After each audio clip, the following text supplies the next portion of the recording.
Sasa somo letu leo nitatumia muda mfupi sana na mtashangaa. Ila naweza kutumia pia mrefu kama sio mimi nitakavyo, ila mapenzi ya Mungu yatimizwe.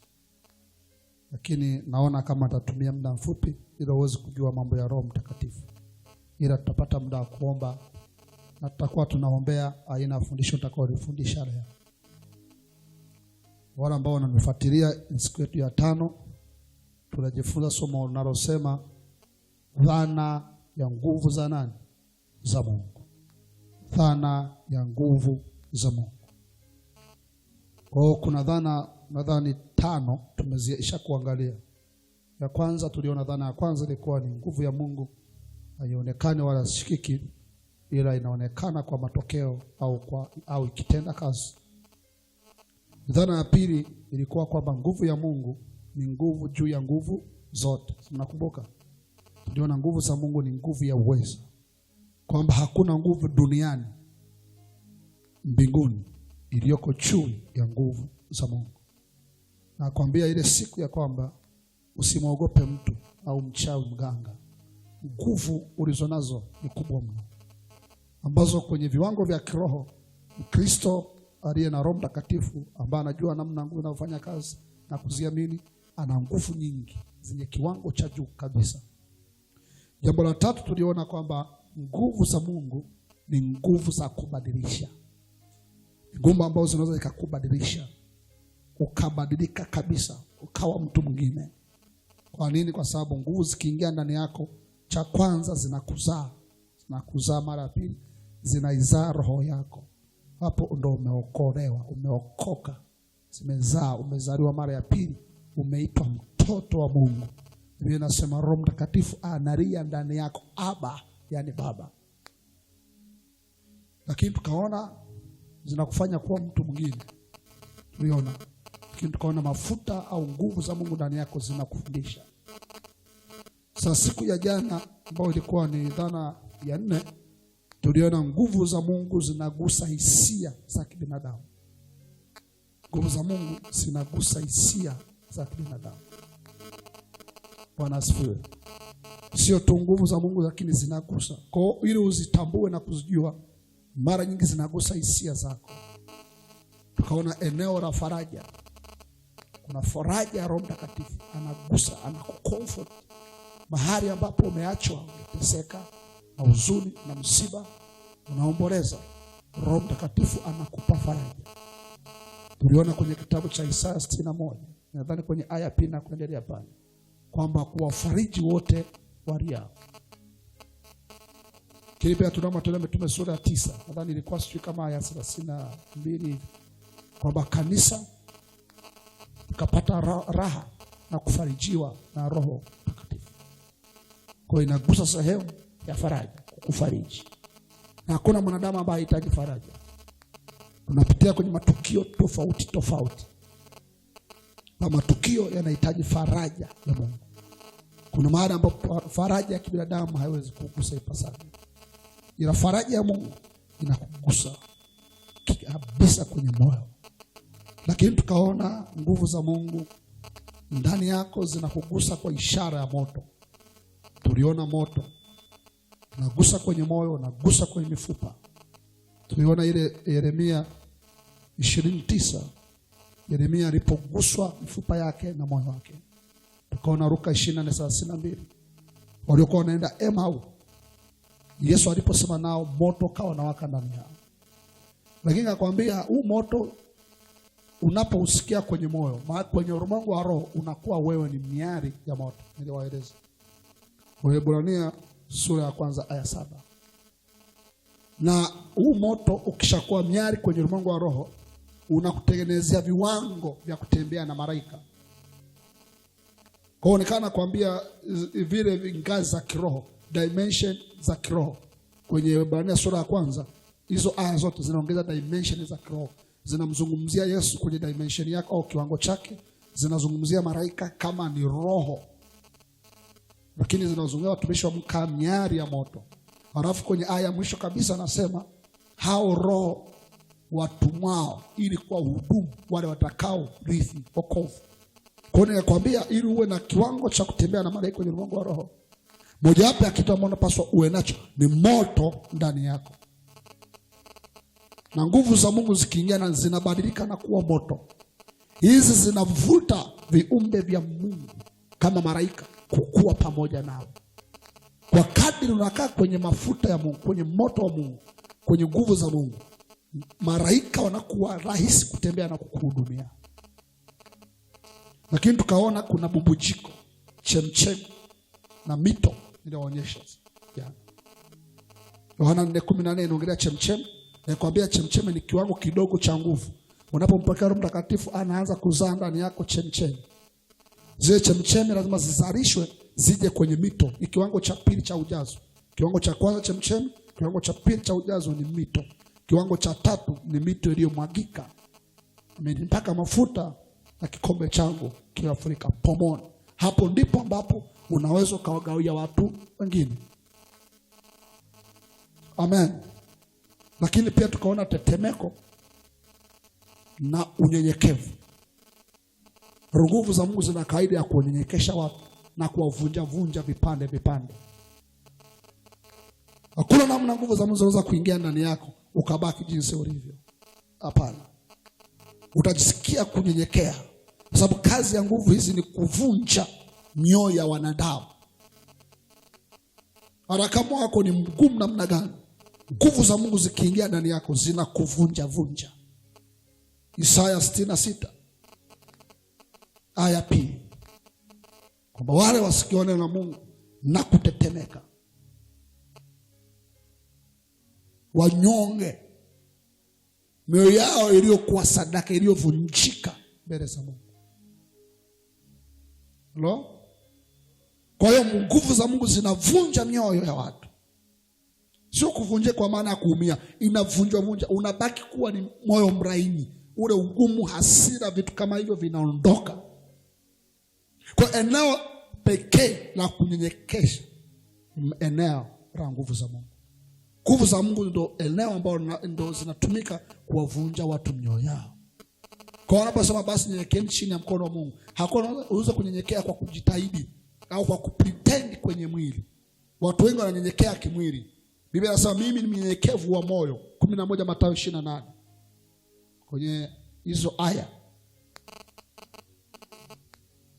mimi ni mnyenyekevu wa moyo. Yesu anasema sio mnyenyekevu wa mwili, wa moyo. Moyo ndio unapaswa unyenyekee.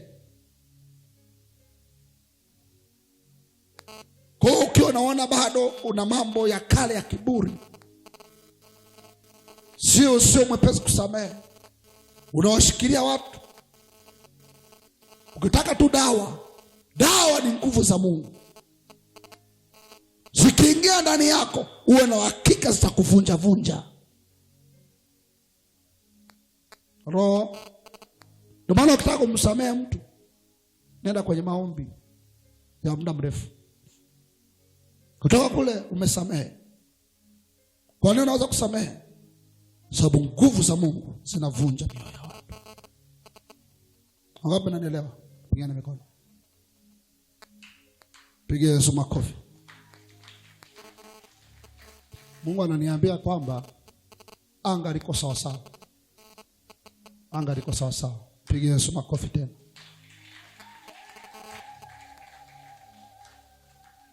Ukiwa unafundishika hivi, sio kafikiri ni wewe. Wewe hauko hivyo.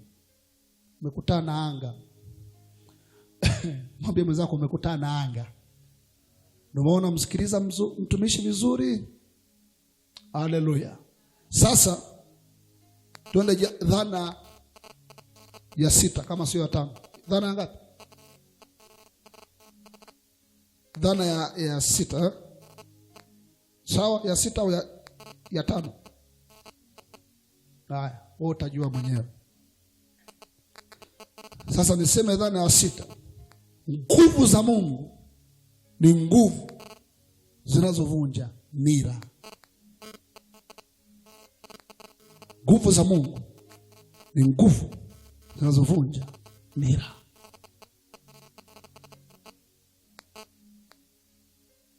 Sio tu zinaregeza.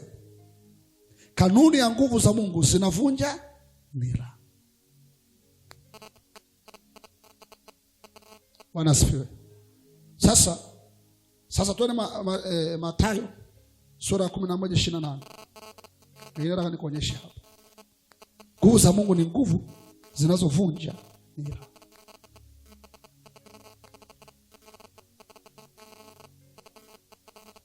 Kuanzia 28 na 29. Nataka tuende taratibu. Haleluya. Anasema kwenye 28. Njooni kwangu ninyi nyote msumbukao na wenye kulemewa na mizigo. Mizigo ni sentensi inayotumika kitu kizito ulichokibeba ambacho umeshindwa kukitua mwenyewe. Kwa anaposema mizigo, maana kuna aina fulani ya kitu au tukio ambalo limekuzidia au jambo ambalo limekuzidia ambalo kwa wewe linakuumiza na huna namna ambapo unaweza kulishusha mwenyewe. Sasa hilo tukio nani anaweza kulishusha? Takuonyesha nani anaweza kulishusha. Na anasema nami nitawapumzisha. Sasa hapa anatumia sentensi ya mbeba mzigo na mtoa mzigo. Kwamba una ndoo ya maji. Una ndoo ya maji kichwani. Huwa kawaida kuna watu ambao hawawezi kushusha ndoo zao za maji, si ndio? Unasema naomba unitue. Ile ndoo mpaka nakwambia itue tayari imeshaanza kukulemea. Maana ukiendelea kuwa nayo ile ndoo ya maji, mzigo, kwa sababu mnisikilize, mzigo unaweza kuwa rahisi kwa sababu haujaenda mwendo mrefu. Unanisikia? Maana kuna watu wana mizigo, kuna kitu ambacho umekibeba leo ni kirahisi, lakini as time goes, kwa kadiri muda unaenda, unakuta kupata matatizo ambayo hujajui. Mnisikilize, unaweza kuwa na Bible namna hii mkononi, kwa sababu unatoka hapo unaingia pale ofisini, nenda naye Dar es Salaam, sio tu Dar es Salaam, nenda nao mpaka ufike kule mikoa ya Kagera, karibia kilomita 2000 kutoka hapa. Utaona hii kitu ambacho ulikuwa unaona chepesi kinaanza kuwa nini? Kizito. Mzigo ni mwepesi kutokana na muda uliotembea nao. Yesu anaposema hivyo na anajua mwanadamu anapita kwenye matukio kadhaa na mambo kadhaa ambayo kwao anaona ni mzigo, wakati mwingine anachukulia kawaida. Lakini kwa kadri muda unaenda, Yesu anajua hutahimili. Na kuna watu hapa sasa mmekwazwa leo, mmeumizwa leo, umebeba uchungu kwenye moyo. Biblia inasema uchungu ukizidi masaa 12 umefungua mlango. Kwa kadri unaendelea na ule uchungu, unaona tu ameniuzi, namchukia. Kwa kadri muda unaenda, hautakuwa uchungu wa kawaida, unazidi kuongezeka uwezo wake. Na kinawaponza watu, kama unapoona una mzigo, hata kama ni kidogo, Biblia haikuruhusu kuendelea kubeba. Yesu anasema njoo. Kwa nini? Uje kwa sababu anajua kuna nguvu za Mungu hapa unazihitaji kuondoa mzigo kwenye mioyo ya watu kila wakati. Ndio ana umuhimu wa nguvu za Mungu. Nguvu za Mungu zinahitajika kila siku, kila saa. Na kwa sababu watu wajui, wanabebaga. Sasa huo mzigo kwenye ulimwengu wa roho sio mzigo. Kwenye ulimwengu wa roho ni nila. Nakuonyesha. Unatoka kwenye kiwango cha kuwa mzigo. Biblia inasema inakuwa nila.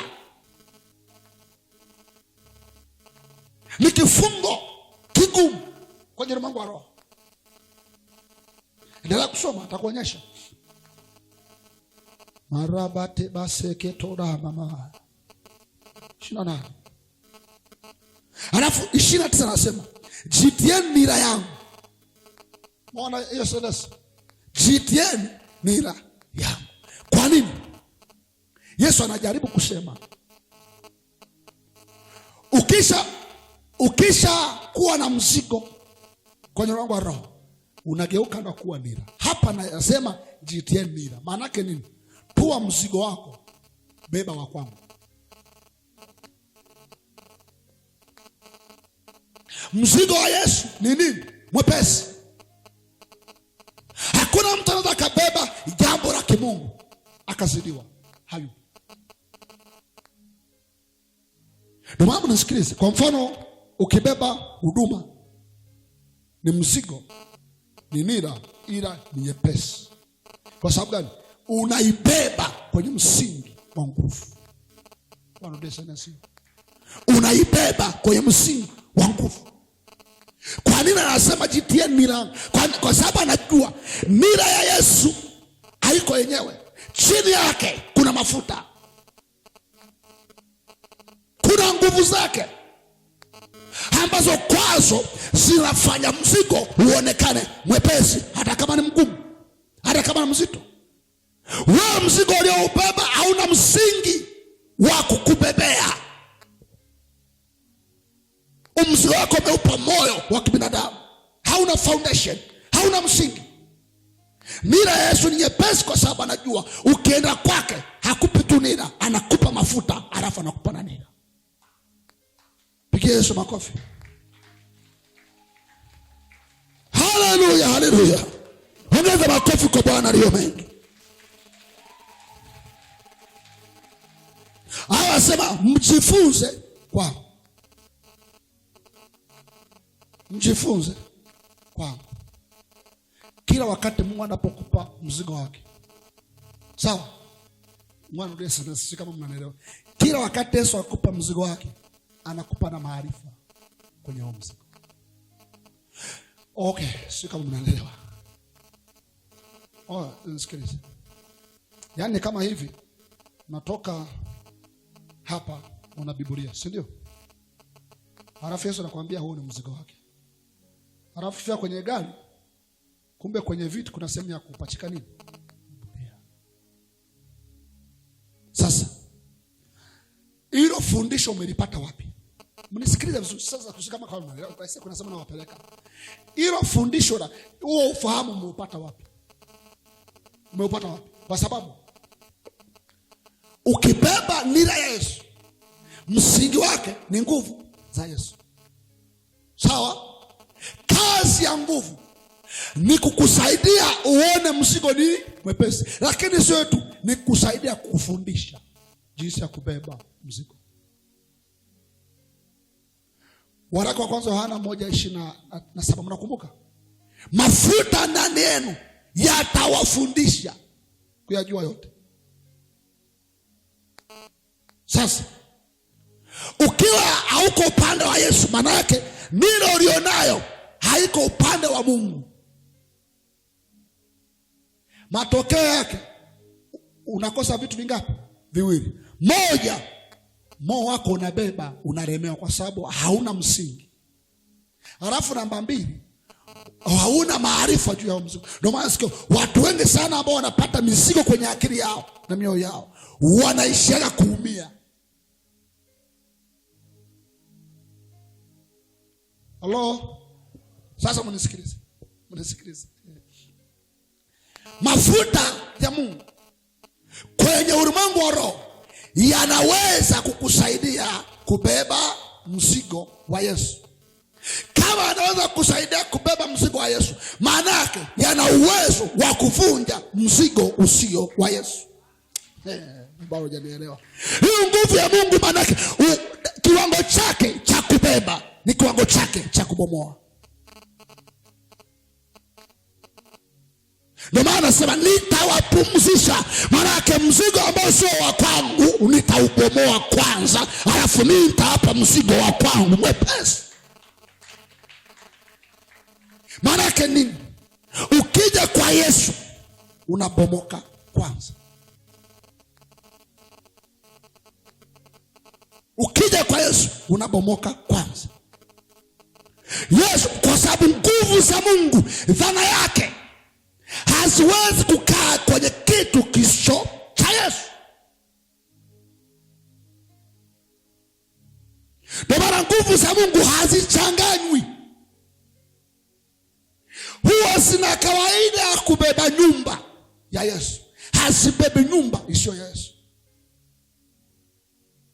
Sasa swali linakuja, kama ni wa Yesu, mzigo usio wa Yesu umetoka wapi?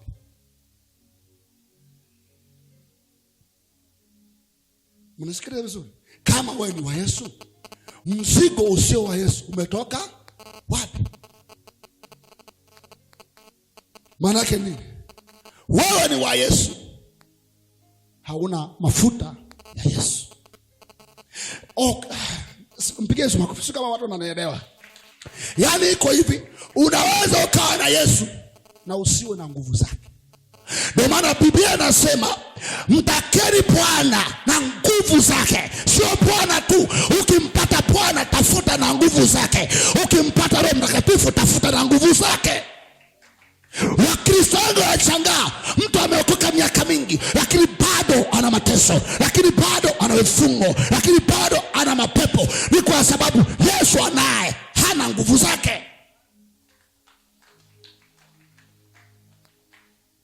Jifunzeni kwangu ninyi, maana sio tu unapokuondoa, nikikuondoa nitakupa nira yangu, lakini katikati ya nira na mimi nipo. Yesu nipo na nira yangu nipo. Maana yake nini? Mnisikilize. Mungu anachokitaka, ukija kwa Yesu, kanuni ya Yesu ya kama mimi nipo Yesu, lakini nguvu zangu na mimi tuko wawili ila tuko mmoja. Ukinipata mimi utapata nguvu, lakini mtazamo wako ulio nao si tu kuwa na Yesu aliyekufa, ni Yesu aliye hai, ambaye nguvu ya ufufuo iliyomfufua inaweza kufufua maisha yako, inaweza kufufua kiwanda chako, inaweza kufufua biashara yako. Nguvu iliyomfufua Yesu, mimi ni hai. Watu wana Yesu aliye kaburini. Yesu wenu yuko hapa kaburini. Ndio maana sasa unashangaa kwa nini unatembea na maisha ya ugumu namna huo, una vifungo vya kila aina, kwa sababu una Yesu, una nguvu. Na kwa maana hiyo mzigo wa upande wa pili unaendelea kukaa, sababu kinachovunja mzigo sio Yesu, ni mafuta yake. Piga Yesu makofi. Mafuta yake, nguvu za Mungu ndio zinavunja. Mnisikilize. Yesu mwenyewe alisema tukitoa mapepo kwa kidole cha Mungu, yaani tukitoa pepo, Yesu mwenyewe kwa Roho Mtakatifu, kwa nguvu za Roho Mtakatifu, Yesu mwenyewe. Yesu anajua ya kwamba unaweza ukamwamini yeye, usiamini nguvu. Ndio Biblia inasema ufalme wa Mungu sio maneno tu.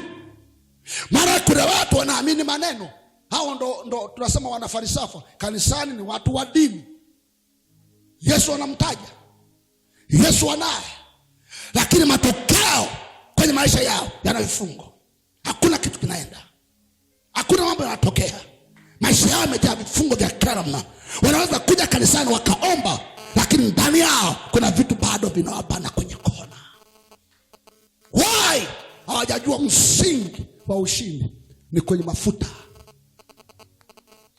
Piga Yesu makofi kama unanielewa. Okay, angalia Isaya 10. Angalia Isaya 10. Nitakwambia ni aya 27. Mara pakara patenda na mama. Ndio maana Mungu akaniambia watu wafundishe kusiamini nguvu. Wewe na mtazamo, kwa sababu unaweza kufikiri kanisani uko salama, kumbe uko salama. Ndio shida wa Kristo wengi. Wanasema Yesu, wakaimba Yesu, wanasoma Yesu, wanatangaza Yesu, lakini nguvu zake hawana. Sababu walimtaka Bwana, hawakutaka nguvu.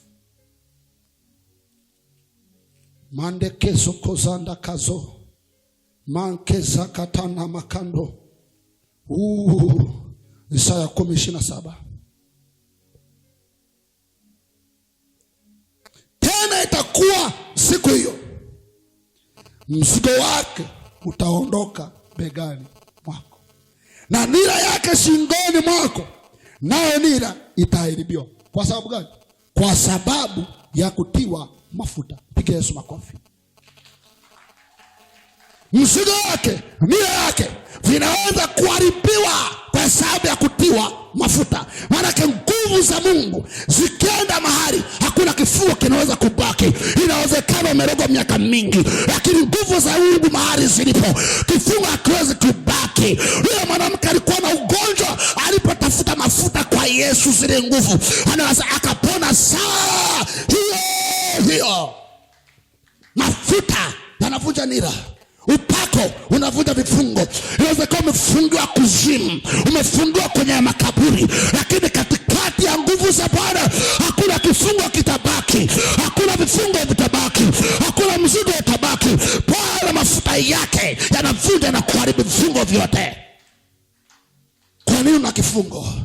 Hujaziamini nguvu za Mungu na kuziacha zifanye kazi. Mafuta yanavunja nira. Upako ndani ya mtu unavunja vifungo. Ndio maana unapoanza kumwamini Mtakatifu na kujaza nguvu zake, kuna vitu vinadondoka. Inawezekana uasha yetu ulionao ni kifungo kikadondoka ndani yako. Inawezekana kuna uchawi umerogwa tumbo, una ugonjwa wa tumbo, lakini kifungo kinadondoka. Inawezekana vidonda vya tumbo vya kichawi vinadondoka mbele ya mafuta ya Bwana. Sema haleluya wewe. Haiwezekani huko kwa Yesu una vidonda, na vidonda hivyo vya kuzimu, una vifungo vya kuzimu. Kwa nini? Kwa nini? Kuna mahali nguvu za Mungu hujaziamini sawa sawa. Nguvu za Mungu zikishaanza kufanya kazi ndani yako, kwa kweli vifungo vinaanza kudondoka kimoja baada ya kingine, baada ya kingine. Ndio maana kwenye Matendo ya Mitume sura ya 9, Paulo alikuwa na kifungo. Alikuwa na vifungo kama 6. Cha kwanza, alikuwa na kifungo cha uuaji. Alikuwa na mtazamo wa uuaji kutokea kwa baba zake na Kifarisayo. Mungu alipokutana na Paulo, maandiko yanasema 1, akamtia upofu. 2, akafunga siku 3. Halafu Anania akaenda akamwombea ujazo wa Roho nini? Sasa magamba yakadondoka, vifungo vikadondoka, mtazamo mbaya ukadondoka. Baada ya kujazwa upako, vitu fulani vikadondoka ndani yake. Hakuna namna mnaweza kukutana na Yesu kabaki na vifungo. Unasema mimi na mapepo mbele ya mafuta. Unayajua mafuta wewe? Mapepo, Biblia inasema watu watakao waliamini jina la Bwana wataweka mikono juu ya wagonjwa, watapokea afya. Wataamuru pepo kwa jina la Yesu, wanatoka. Kwa kutumia nini? Mafuta. Wana kuonyesha kitabu cha Luka. Haramakata maseka. Yaani ukiza kuja kwa Yesu, ukiza kuwa na mafuta, wewe sio mtu wa kutolewa mapepo, wewe ni wa kutoa wengine mapepo. Sasa inawezekana uko Mkristo. Sasa inawezekana kweli umeokoka lakini una mapepo. Tuyatoe leo, ujazwe mafuta, alafu endelee kutoa wengine. Tugie Yesu makofi labda kama uelewe. Marko sura 16.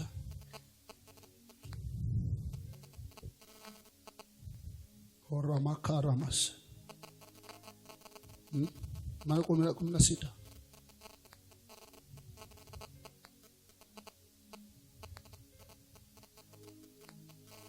Angalia aya 16.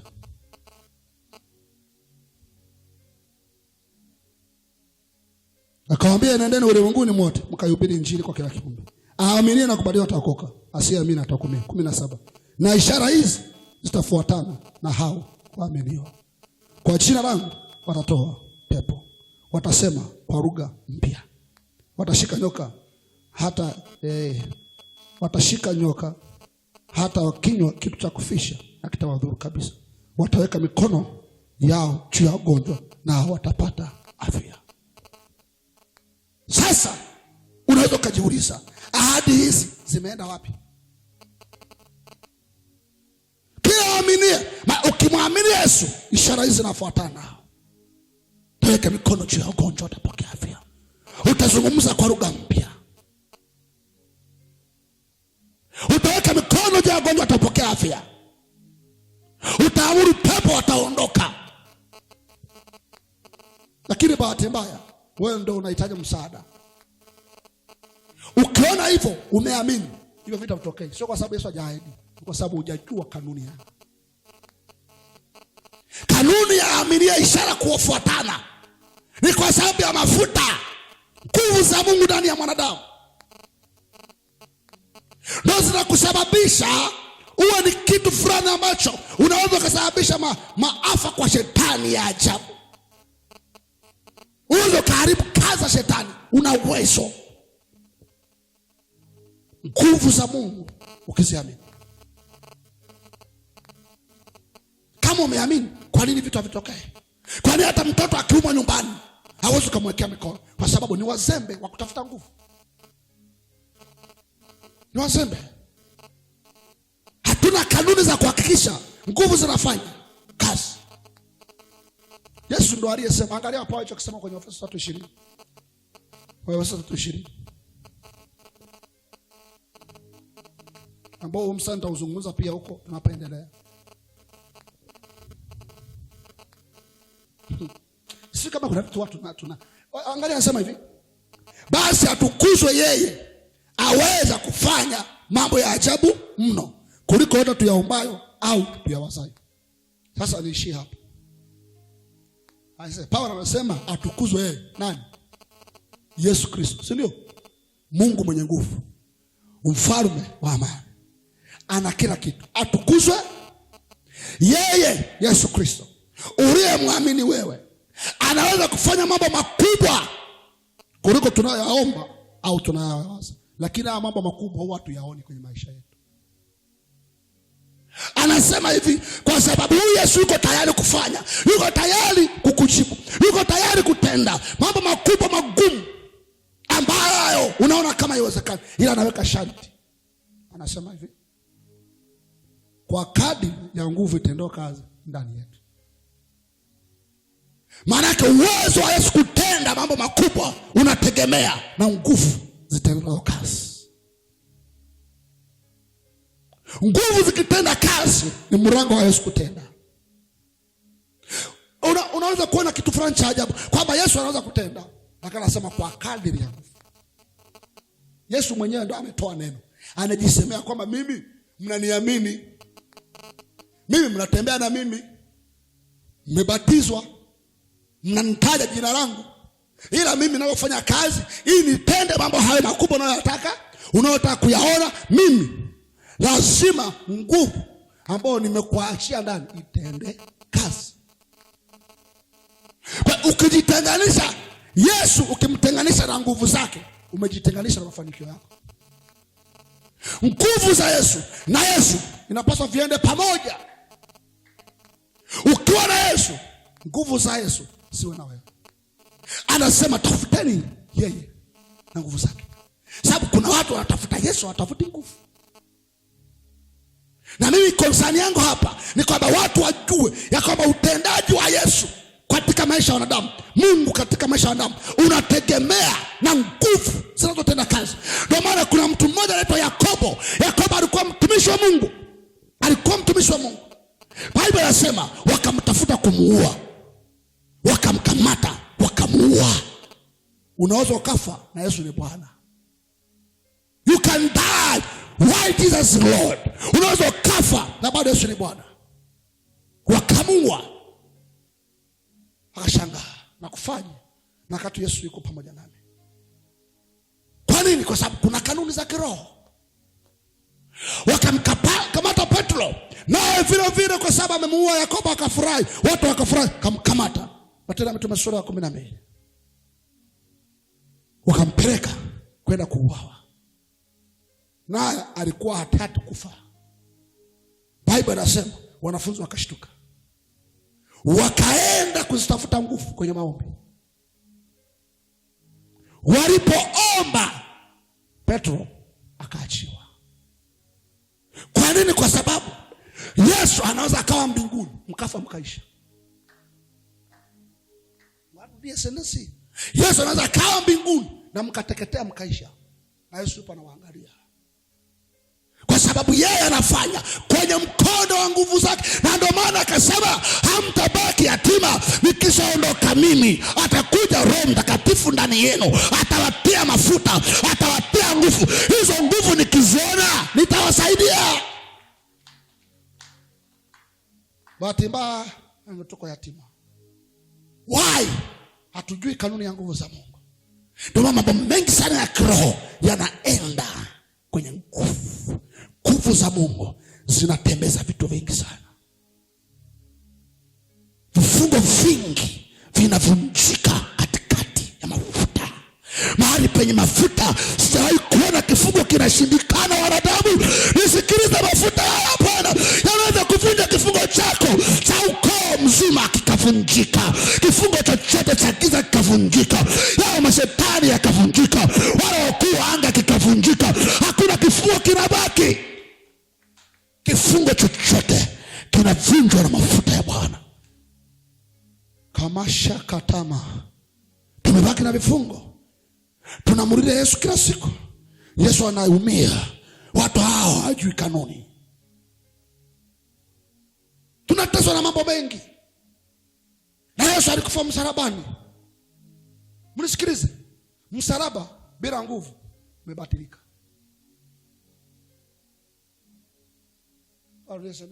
Msalaba bila nguvu umebatilika. Okay, wale waonyesha. Angalia kwa Korinto.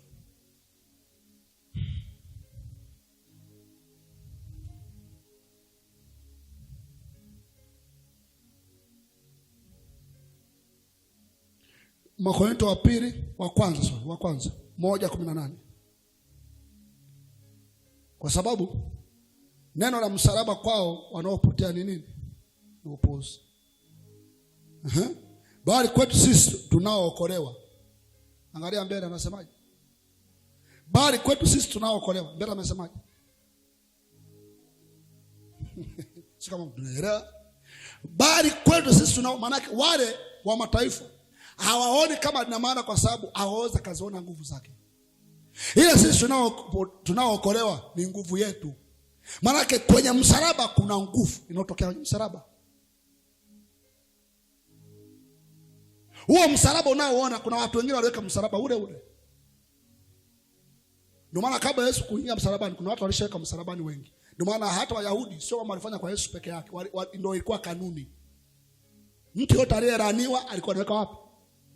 Mtofauti kati ya msalaba wa Yesu na wa kwetu ni kwa msalaba wetu chanzo chake kuna nguvu ya ufufuo. Unanisikia? Ndio maana aliyemfufua Yesu ni Roho Mtakatifu. Mnajua hilo? Kwa nguvu za ufufuo. Mimi nasema nguvu ya Mungu ikafu. Okay, wani kuonyeshe wa Filipi. Sio kama tunaelewa. Twende upate shule. Mwambie mwenzako napata shule mimi wewe. Achana na mimi. Mimi napata shule wewe. Haleluya. Okay, angalia wa Filipi 3:10. Wa Filipi 3:10. Umefika? Ili nimjue yeye. Alafu angalia. Ili nimjue yeye. Nani? Yes. Alafu anasema na uweza wa kufuka kwake. Uweza maana yake nini? Nguvu za Mungu. Kwa sio tu kumjua aliyefufuka. Aliyefufuka amjue. Ila na uweza wa kufuka. Maana yake nguvu iliyomfufua. Hello? Kwa hiyo Paulo anajaribu kuonyesha kwamba Yesu anataka amjue. Ila pia asijue nguvu zake zilizomfufua.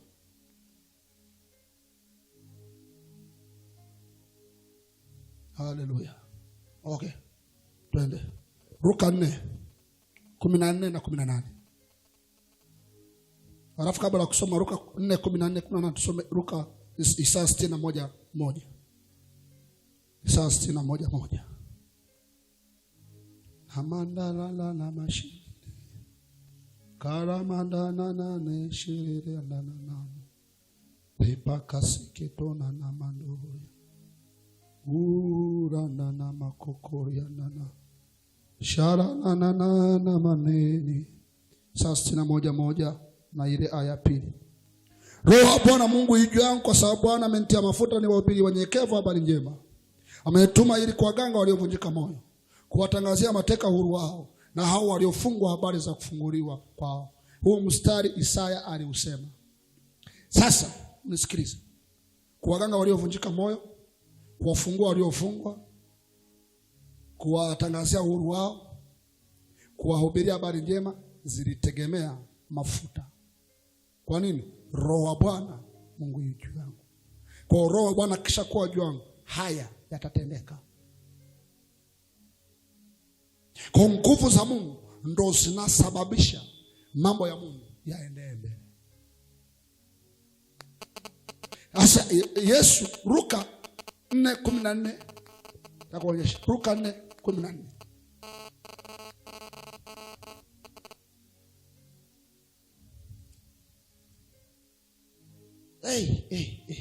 Orabakanda. Shakakakapawasatara babanda. Sasa kabla ya 14 nataka nikuibie kwanza 18. Nikuibie kwanza 18. Utaelewa kwa nini nakwambia hivyo. Sasa angalia 17 na 18. Aya. Akapewa chuo cha nabii Isaya. Huyu ni Yesu. Si ndio? Akapewa chuo cha nabii.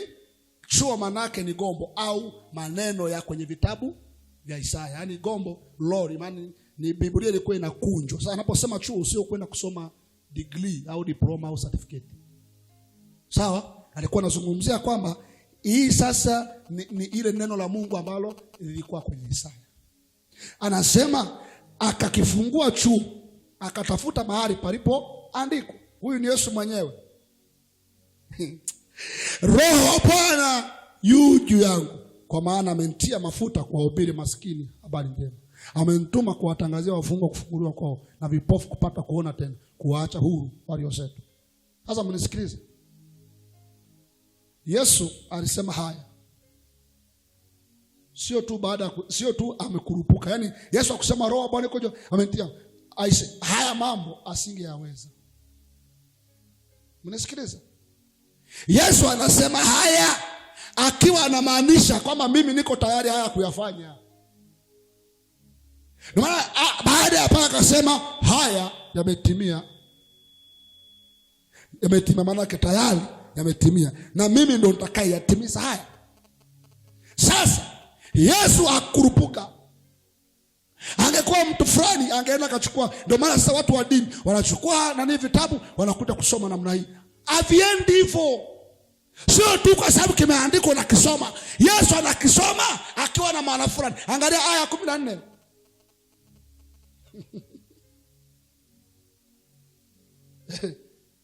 Yesu akarudi kwa nguvu za Roho. Kwa nguvu za Roho. Kwa nguvu za Roho. Kwa Yesu akarudi kwa nguvu za Roho. Kazipata wapi? Mlimani. Kwenye aya ya kwanza, na Yesu hara amejaa Roho Mtakatifu, alirudi kutoka Yordan akiongozwa na Mtakatifu. Muda wa siku 40 nyikani. Kwa kabla ya kuja kuanza kutekeleza kila ambacho ameandikiwa, maandiko yanasema akaenda mlimani kuzitafuta nguvu za Mungu. Aya 10 anasema Yesu akarudi kwa nguvu za Mungu. Aliporudi kwa nguvu za Mungu ndo akashika kitabu. Haruhusiwi kushika kitabu madhabahuni bila nguvu. Yesu akofi wewe. Maana haruhusiwi kufanya kazi ya Mungu bila nguvu za Mungu. Yesu anasema Roho Bwana yu juu yangu. Mpaka aliposema vile, maandiko yanasema wakatafuta kumuua, akasema huyu jamaa anakufuru. Hawakumpata kwa sababu alikuwa na upako tayari, alikuwa na mafuta tayari. Anasema huku nyuma akiwa amejipanga sawa sawa. Bona kurupuka, tuvunja, utavunjika. Maana yake nini? Yesu anaanza kazi ya kwake, anajiweka wakfu kwa nguvu za Mungu. Maana wewe kujiweka wakfu kwa nguvu, kujiweka wakfu kwa biashara, kujiweka wakfu kwa uimbaji, kuweka wakfu kwa kuhubiri, kujiweka wakfu kwa kuanza kampuni, kwenda shule, kuzaa watoto, kuanza ndoa, unahitaji nguvu za Mungu. Hauruhusiwi kuanza kitu kwa mtu wa Biblia, kuanza kitu kama wewe. Unaanza kitu ukiwa umejaa kwanza, ndo unaanza. Usianze biashara bila hizi nguvu. Usianze kampuni bila hizi nguvu. Usianze huduma bila hizi nguvu. Usianze kuimba bila hizi nguvu. Usianze ndoa bila hizi nguvu. Usianze familia bila hizi nguvu. Chochote unachokianza unajiweka wakfu. Biblia inasema zamani makuhani walikuwa hawaendi bila kuwekwa wakfu. Maana yake nini? Mafuta, walikuwa wanapakwa mafuta ndani yao kwa ajili ya kuanza kazi rasmi. Hiyo kazi ya kwako, hiyo kazi ya biashara, hiyo kazi ya mashambani, hiyo kazi ya viwandani, hiyo kazi ya kusoma shule, hiyo kazi yoyote unahitaji nguvu za Bwana. Usiende wewe mwenyewe, ziitie nguvu za Bwana. Yesu akatoka mlimani, akajaa nguvu kwanza huko ndani. Alipojaa huko nguvu, na akaanza kuhubiri injili ya Bwana, akaanza kuponya wagonjwa kwa sababu tayari alishajaa nguvu. Usikubali kwenda mahali kufanya jambo kabla ya kujaa nguvu za namna hii. Anza kwanza ujaa, halafu ndio uende sokoni, uende kufanya kazi yako, uende ofisini, uende kwenye biashara. Hakikisha nguvu za Bwana zinatembea na wewe. Sema haleluya. Usianze jambo bila mafuta ya Bwana. Kama na masokoria, usiende kwenye kitu bila nguvu za Bwana. Hivyo kijana unamaliza chuo, unaenda kwenye kila interview unaachwa, kwa sababu unaenda kufanya interview kama watu wengine. Watu wameenda kwenye interview, wameenda kwa waganga, wamepata upako wa kiganga. Unaenda kwenye interview, utaweza kushinda. Nenda kwa Yesu kwanza, jipambanie kwanza, tafute mafuta kwanza. Nenda kwenye interview kwanza, nenda kwenye interview kwa na mafuta ya Bwana. Sema haleluya, sema haleluya. Usiende kama wewe, nenda na mafuta ya Bwana. Nikianza huduma mafuta ya Bwana, nikienda kabla ya kwenda madhabahuni kuimba mafuta ya Bwana, kabla ya kupanda madhabahuni mafuta ya Bwana. Hakikisha hizi nguvu za Bwana sikia. Nikisikia ndio nakuwa na ujasiri wa kwenda. Sema haleluya. Seek God's power. Hizi nguvu kwanza. Sina ujasiri wa kwenda ofisini bila nguvu hizi. Sina ujasiri wa kuhubiria bila nguvu hizi. Sina ujasiri wa kuanzisha kampuni bila nguvu hizi. Sina ujasiri wa kuanzisha ile biashara ninayoiwaza bila nguvu hizi. Nikitafuta hizi nguvu nikazipata, my God, siogopi wachawi tena, siogopi waganga tena. Hata kama kwenye biashara kuna watu ni washindani, mimi najua nitashinda tu kwa sababu iko nguvu inayonitegemeza ndani yangu.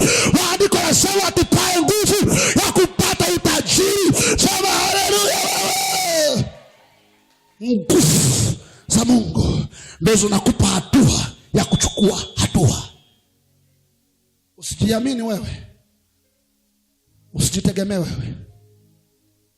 Tunakwambia tunayajua. Sijiamini kama unavyofikiri. Najiamini napokuwa na nguvu, ndio najiamini. Yesu akaambia msiondoke mjini humu, vikweni uweza toka mbinguni kwanza. Tafuta nguvu za Mungu. Yesu amejikoki.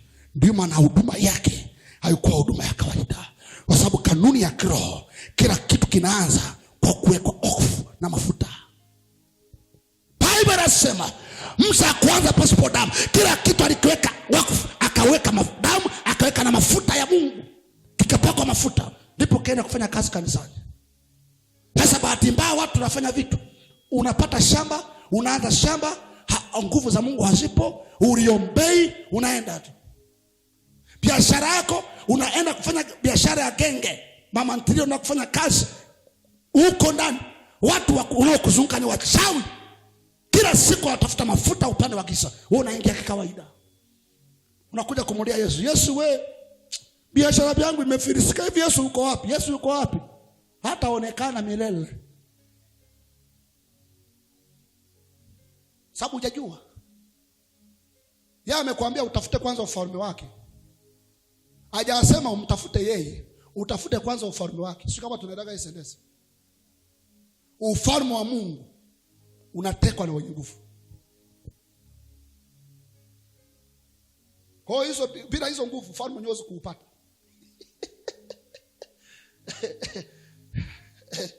Tangu siku za Yohana Mbatizaji mpaka sasa ufalme wa Mungu unatekwa na wenye nguvu. Alafu anakuambia utafuteni kwanza ufalme wake. Anajua bila nguvu huwezi kuupata. Kwa kishakuwa na nguvu za nayo, ufalme wa Mungu uko hapo hapo tayari. Ufalme wa Mungu uko hapo tayari. Viumbe vya malaika wako hapo, Yesu uko hapo, viumbe vya mbinguni viko hapo, Roho Mtakatifu uko hapo, kwa sababu nguvu zinaibua mambo, ni sumaku ya vitu vyote. Anaweza kufanya kuliko tuyaombayo au tuyawaza kwa kadri ya nguvu. Mahali penye nguvu vitu vinakuja. Ukitafuta nguvu, umeutafuta ufalme. Ukiutafuta ufalme, unapata yote, unapata haki zako zote. Sema haleluya wewe. Ndio wa Kristo tunapigwa kwa sababu hatujui kanuni. Tunalia Yesu, Yesu wewe, nimetekwa, ninakufa. Yesu anakuangalia anasema, mwanangu, soma Biblia. Isome Biblia uielewe. Wangapi mnaelewa watu wa Mungu? Mimi nakupa hasira, nakupa hasira hivi. Kuanzia leo ujitofautishe na watu wa ulimwenguni. Kila wakati usitafute nguvu.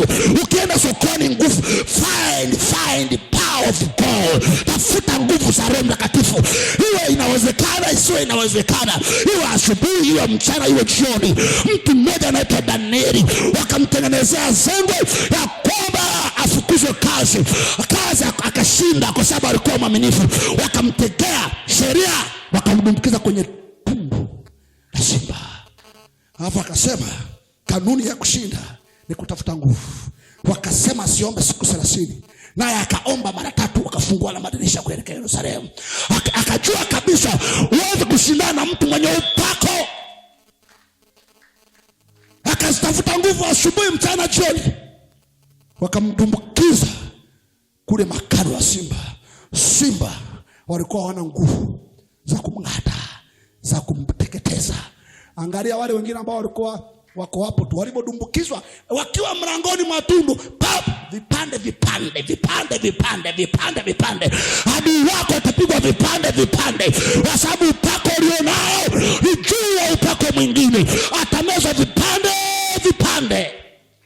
Wakateketezwa vipande. Paulo na Sila, Matendo ya Mitume sura ya 16, wamekamatwa na vifungo, wamepigwa viboko kwa sababu wamemtoa pepo la watu, wamechukia.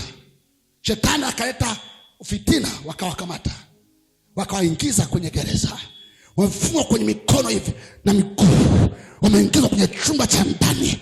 Usiku wa manane wakajua kanuni, hatulirii. Hatusemi Yesu ametuacha tumepigwa viboko. Hapana.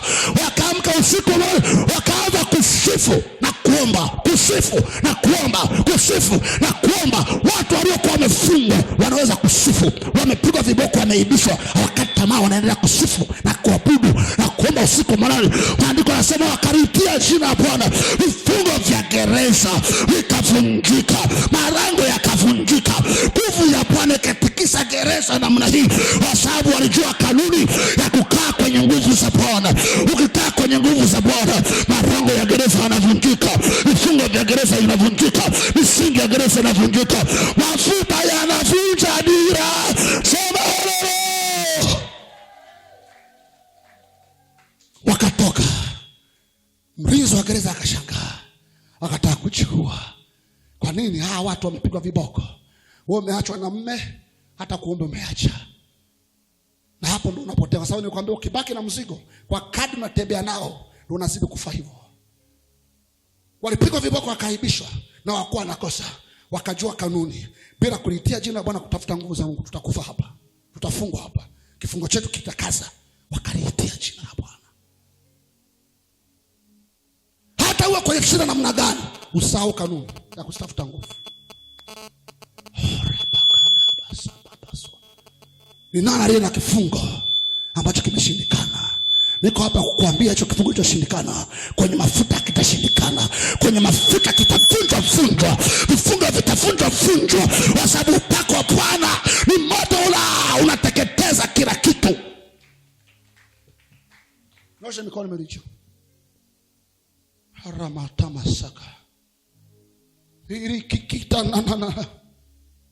Kiduana kimekushinda wewe. There is the anointing of God. Kuna mafuta ya Yesu. Kuna mafuta ya Yesu. Funika macho yako. Rapakanda babasaka. Satanama. Sema Bwana Yesu. Bwana Yesu. Kwa sauti, Bwana Yesu. Ninaomba mtakase. Nimeona nguvu zako leo. Nimezamini nguvu zako leo. Kifungo changu na kivunjike kwa damu ya Yesu Kristo. Kwa damu ya Yesu Kristo. Nira kwenye shingo langu na ivunjike. Na ivunjike. Na ivunjike. Na ivunjike. Vunjika, vunjika, vunjika. Omba, omba, omba, omba, omba. Vunja hicho nira kwa damu ya Yesu Kristo. Kwa nguvu za Roho Mtakatifu. Hayo mafuta, my God, nasikia moto unapita. Nasikia moto unapita huo. Nasikia moto unapita huo. Hayo mafuta yatembee juu yako. Hayo mafuta yatembee. Unaweza kusimama sasa. Simama, endelea kuomba. Simama juu. Endelea kuomba, zitie nguvu za Bwana. Inawezekana ulikuwa na uchungu wa miaka mingi. Nenda kama mbele za Bwana. Yako mafuta hapa. Uko uwepo wa Bwana. Rapakonda masaka. Nguvu za Bwana zitembee ndani yako.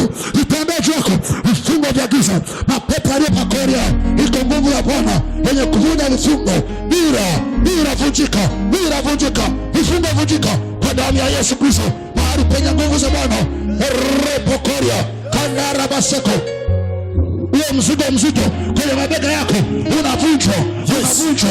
Unavunjwa. Orobo shanda rabako. Oroboko. Jo. Rapako. Endelea kuomba. Endelea kuomba. Vuta vuta habara. Vuta vuta rapako. Vuta vuta habara. Nguvu ziko hapa. Nguvu ziko hapa. Nguvu za Bwana. Shamba za Bwana. Shamba za Bwana. Vuta vuta.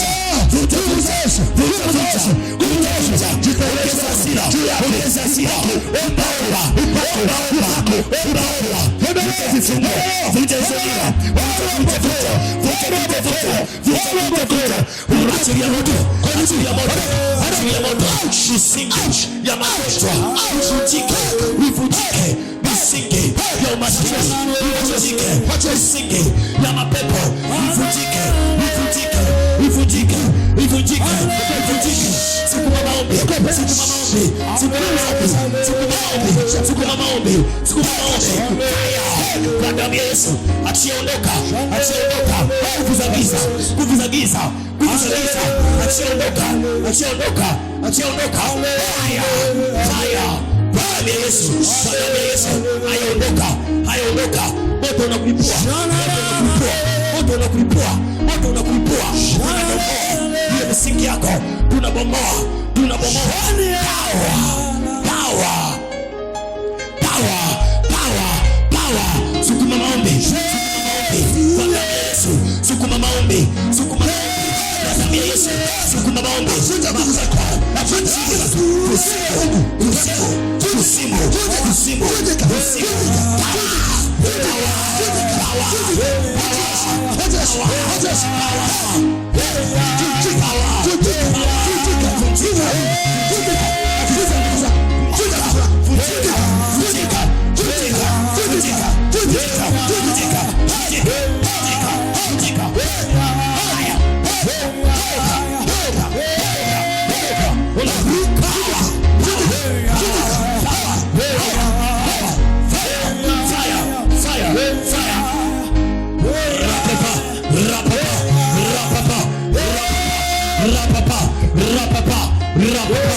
Rapapa. Kwa damu ya Yesu. Kwa damu ya Yesu. Kwa damu ya Yesu. Kwa damu ya Yesu.